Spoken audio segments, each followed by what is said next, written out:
एक शादीशुदा महिला घर पे अकेली बैठी हुई होती है। तभी उसका मन नहीं लग रहा होता तो वो क्या करती है, फ़ोन में रील देखने लगती है और रील देखते देखते वो फेसबुक पर लोगों की प्रोफाइल चेक करती है और प्रोफाइल चेक करते करते वो एक लड़के को फ्रेंड रिक्वेस्ट भेज देती है। अब दूसरी तरफ से लड़के का मैसेज आ जाता है, वो उसकी फ्रेंड रिक्वेस्ट एक्सेप्ट कर लेता है।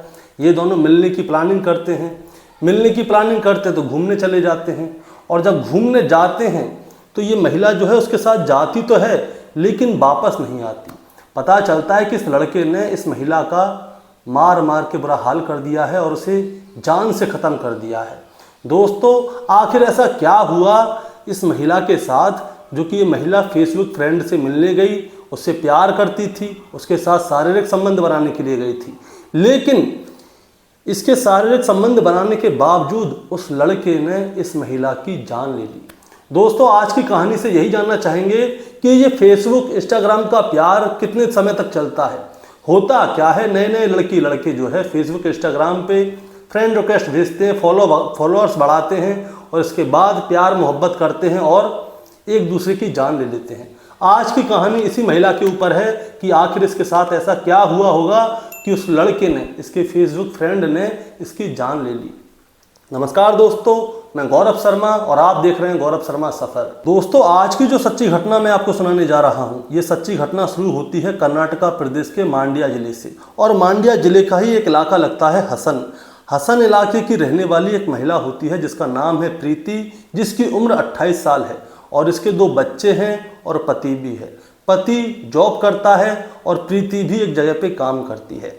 होता क्या है, ये महिला जो है जब घर पे अकेली होती है या काम से अकेली होती है तो बैठ के फेसबुक वगैरह पे लोगों की प्रोफाइल को चेक करती है। ऐसे ही क्या होता है, 19 जून 2025 की दोपहर का समय होता है। लंच के समय पे ये महिला अपने काम पे अकेली बैठी हुई होती है। तभी क्या करती है, ये फेसबुक ऑन करती है और वहाँ पे लोगों की प्रोफाइल को चेक कर रही होती है। तभी इसके सामने करोटिया ग्राम के रहने वाले पुनीत गोंडा की प्रोफाइल आ जाती है। अब ये क्या करती है, पुनीत गोंडा की प्रोफाइल को चेक करती है तो पता चलता है कि उसमें उसके फ़ोटो बहुत ही अच्छे लग रहे हैं, देखने में भी हैंडसम था लड़का। इसीलिए क्या होता है, ये उसको फ्रेंड रिक्वेस्ट भेज देती है। अब कुछ ही घंटों बाद क्या होता है, पुनीत गोंडा जो है इसकी फ्रेंड रिक्वेस्ट को एक्सेप्ट कर लेता है। एक्सेप्ट करने के बाद पुनीत जो है उधर से हाय हेलो का मैसेज भेजता है। इधर से बैठी हुई प्रीति जो है उसके हाय हेलो का रिप्लाई दे देती है। अब जब रिप्लाई देती है तो इन दोनों के बीच में क्या है, चैटिंग शुरू हो जाती है। अब इसके बाद आती है 20 जून 2025 की दोपहर। 20 जून 2025 की दोपहर को क्या होता है दोस्तों, ये दोनों फ़ोन पे चैटिंग करना शुरू कर देते हैं और कई घंटों तक ये दोनों चैटिंग करते हैं। और चैटिंग करने के बाद क्या होता है, ये दोनों एक दूसरे के फ़ोन नंबर भी एक्सचेंज कर लेते हैं और फ़ोन नंबर एक्सचेंज करने के बाद व्हाट्सएप पे बात करना शुरू कर देते हैं। और व्हाट्सएप पे बात करने के बाद इन दोनों के बीच में बहुत ही डीपली बात होना शुरू हो जाती है, यानी कि प्यार मोहब्बत की बात होना शुरू हो जाती हैं। और इसके बाद क्या है, ये दोनों जो है घूमने की प्लानिंग करते हैं कि ऐसा करते हैं कि कहीं घूमने चलते हैं। अब प्रीति भी तैयार होती है, पुनीत भी तैयार होता है। अब क्या होता है, बातों में इन दोनों के बीच में एक बात तय होती है कि जब भी हम मिलेंगे तो हम दोनों जो है शारीरिक संबंध बनाएंगे। प्रीति इसके लिए तैयार हो जाती है कि ठीक है, इसी संडे का रख लेते हैं, इस संडे तुम आना, मुझे लेके चले आना, हम लोग मैसूर चलेंगे घूमने के लिए। इसीलिए क्या होता है दोस्तों, 21 जून 2025 को क्या होता है, पुनीत जो है अपनी गाड़ी को लेकर आता है हसन और हसन से प्रीति को उठाता है और अपने साथ गाड़ी में बैठा के मैसूर ले जाता है। मैसूर जाके वहाँ पे KSR एक लॉज है, वहाँ पे जाके लॉज में ये लोग कमरा लेते हैं। पहले तो ये लोग मैसूर घूमते हैं, उसके बाद फिर कमरे में जाते हैं। कमरे में ये लोग प्यार मोहब्बत की बातें करते हैं, उसके बाद शारीरिक संबंध बनाते हैं। जितना समय इन लोगों को वहाँ पे रुकना था ये लोग वहाँ पे रुक जाते हैं। उसके बाद क्या होता है दोस्तों, ये जो पुनीत है वो अब उस कमरे को छोड़ देता है और प्रीति से कहता है कि चलो मैं तुम्हें तुम्हारे घर पे छोड़ आता हूँ। अब ये लोग थोड़ी ही आगे बढ़ते हैं तो प्रीति जो है उससे जाने के लिए मना करती है। वो कहती है कि ऐसा है, थोड़ी देर और अब ऐसा करते हैं, हम रूम में चलते हैं, वहीं पे समय बिताएंगे एक दूसरे के साथ में। लेकिन पुनीत जो है उसका मन भर चुका था, इसीलिए वो क्या कहता है कि ऐसा है, अब अगली बार मिलेंगे तब समय बिता लेंगे अच्छी तरह से। लेकिन प्रीति मानती नहीं है। इसीलिए क्या होता है, पुनीत जो है प्रीति को वहीं से कटरा घट्टा के जंगलों की तरफ ले जाता है, जो कि टूरिस्ट पॉइंट है, वहाँ पे लोग घूमने के लिए जाते हैं। अब ये लोग कटरा घट्टा के जंगलों में जाते हैं तो प्रीति जो है इसके साथ बार बार यही जिद कर रही थी कि ऐसा कर रहे हैं, रूम में चल रहे हैं, वहीं पे थोड़ी देर और प्यार मोहब्बत करेंगे, लेकिन पुनीत जो है इसकी बात नहीं मानता। इसी बीच में क्या होता है, प्रीति पुनीत का मजाक उड़ाने लगती है। मजाक उड़ाते उड़ाते कोई उसकी पर्सनल बातों के ऊपर उसका मजाक उड़ा देती है। अब जैसे ही पर्सनल बातों के ऊपर वो उसका मजाक उड़ाती है तो पुनीत को ये वाली बात बहुत ज़्यादा बुरी लग जाती है, और जब उसे ये वाली बात बुरी लगती है तो वो प्रीति के मुंह पे 2 झापड़ मार देता है बुरी तरह से, जिससे कि प्रीति ज़मीन पे गिर जाती है। और जब ज़मीन पे गिर जाती है तो प्रीति जो है उससे उल्टा सीधा बोलने लगती है और उसका और ज़्यादा हंसी उड़ाने लगती है और ज़्यादा मजाक उड़ाने लगती है। तो ये वाली बात जो है पुनीत को जो है सहन नहीं होती, इसीलिए वो क्या करता है, पत्थर उठाता है और प्रीति के मुंह पे बार किए जाता है, और इसी बीच में प्रीति की जान निकल जाती है, प्रीति मर जाती है। अब प्रीति मर जाती है तो पुनीत अब क्या करे। पुनीत क्या करता है, प्रीति की लाश को उठाता है, अपनी गाड़ी में डाल लेता है और वहाँ से सीधे करोटी ग्राम ले जाता है अपने गांव, और वहीं पे उसका खेत है। खेत में गड्ढा खोदता है और प्रीति की लाश को वहीं दफन कर देता है अच्छी तरह से, और वहाँ से निकल जाता है। अब सोमवार का दिन आता है, यानी कि 22 जून 2025। प्रीति जो है अपने पति से बहाना बना के गई थी कि मैं थोड़ी काम से जा रही हूँ और कल वापस आ जाऊँगी। अब वो दूसरे दिन जो है वापस नहीं आती, तो उसका पति जो है उसे फ़ोन करता है तो फ़ोन लग नहीं पा रहा होता। इसीलिए क्या होता है, उसका पति जो है पुलिस स्टेशन जाता है सीधे, और पुलिस स्टेशन में जाके वो रिपोर्ट लिखाता है कि मेरी पत्नी कल मेरे से कह के गई थी कि मैं काम से जा रही हूँ, वो वापस नहीं आई, फ़ोन लगा रहा हूँ तो लग नहीं रही। इसी बीच क्या होता है, अब पुलिस वाले जो है प्रीति को ढूंढना शुरू कर देते हैं, और जब वो पुलिस वाले प्रीति को ढूंढना शुरू करते हैं तो सबसे पहले वो प्रीति का फ़ोन लगाते हैं, और अब प्रीति का फ़ोन लग जाता है और उसके फ़ोन को उठाता है पुनीत। पुलिस वाले उसको फ़ोन करते हैं और ये पूछते हैं कि तुम कौन बोल रहे हो और ये मोबाइल तुम्हारे पास कहाँ से आया।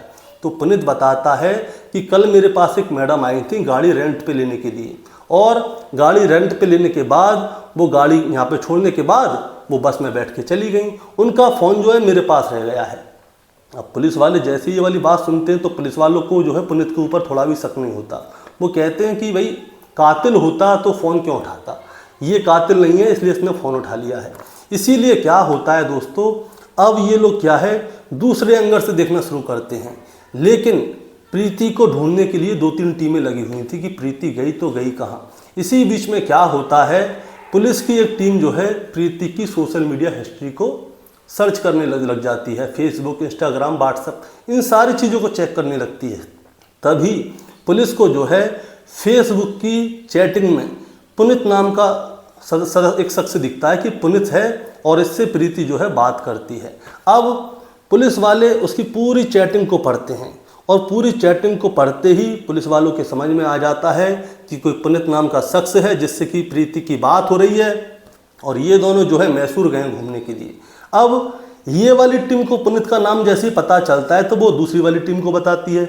अब जैसे ही दूसरी टीम को पुलिस वाले जो नाम बताते हैं कि पुनीत नाम का शख्स है जिसके साथ ही मैसूर घूमने गई थी, जो कि चैटिंग में साफ साफ लिखा हुआ था, और उसके साथ सेक्स की, शारीरिक संबंधों की सारी बात हो रखी थी। अब जैसे ही दूसरी टीम को पता चलता है तो वो कहते हैं कि हमने अभी जब फ़ोन किया था प्रीति के नंबर पे तो वो पुनीत का नंबर निकला था। अब पुलिस वाले क्या करते हैं, वो पुनीत को दोबारा से फ़ोन करते हैं प्रीति के नंबर पे, और उससे कहते हैं कि ये मोबाइल हमें दो। तो पुनीत कहता है कि सर आप आइए और ले जाइए फ़ोन को, मुझे तो पता नहीं कहाँ आना है। तो पुलिस वाले कहते हैं कि तुम ऐसा वहीं पे रुकना, हमें फ़ोन दे देना, और प्रीति के बारे में जो भी जानकारी हो तुम्हें, तुम सारी बात बता देना हमें। पुलिस वाले जो है पुनीत को ये बात जाहिर नहीं होने देते कि पुलिस को पुनीत के ऊपर ही शक है। अब पुलिस वाले क्या है पुनीत के पास जाते हैं। पुलिस के पास जाते हैं तो उससे पहले तो फ़ोन लेते हैं और तुरंत उसे पकड़ के अपनी गाड़ी में बैठा लेते हैं, और फिर उसे सीधे थाने लेकर आते हैं, और फिर उसकी वहाँ पे अच्छी तरह से खातिर करते हैं, और खातिर करने के बाद उससे पूछते हैं कि बताओ प्रीति कहाँ है, क्योंकि ये मोबाइल जो है प्रीति का है, और प्रीति जो है तुमसे पिछले 3 दिनों से चैटिंग पे बात कर रही थी, और तुम जो है उसे लेके मैसूर गए थे, मैसूर से तुम तो वापस आ गए, लेकिन प्रीति वापस क्यों नहीं आई, ये बताओ प्रीति कहाँ है। अब जब उसकी अच्छी तरह से खातिर हो जाती है तो पुनीत जो है सारी बात बता देता है। वो कहता है कि मैंने प्रीति की हत्या कर दी है और हत्या करके उसकी लाश को अपने खेत में दफना दिया है। पुलिस वाले उससे पूछते हैं कि तुमने प्रीति की हत्या क्यों की। वो बताता है कि मैं और प्रीति जो है मैसूर गए थे और एक लॉज में जाके हमने रूम लिया था, वहाँ पे हमने प्यार मोहब्बत के जो पल बिताने थे बिता लिए। अब हम लोग वापस आ रहे थे तो प्रीति बार बार मेरे से कहती है कि चलो दोबारा से रूम में चल रहे हैं, वहीं पे थोड़ा और समय बिताएंगे, लेकिन मेरा मन नहीं था, मेरे को जाना था। मैंने उससे कहा कि देर हो रही है, मुझे जाना है, लेकिन प्रीति मान नहीं रही थी। इसी बीच क्या होता है, प्रीति ने मेरी एक पर्सनल चीज़ के ऊपर मेरा मजाक उड़ाना शुरू कर दिया। तो पुलिस वाले पूछते हैं कि तुम्हारी पर्सनल चीज़ ऐसी क्या थी कि वो तुम्हारा मजाक उड़ा रही थी। वो बताता है मेरी पर्सनल चीज़ के ऊपर जब उसने मजाक उड़ाया तब जाके मैंने उसमें 2 थप्पड़ मारे, और थप्पड़ मारने के बाद जब वो और ज़्यादा मजाक उड़ाने लगी तो मैंने उसके मुंह पे पत्थर मार दिए। पत्थर मारने की वजह से वो मर गई।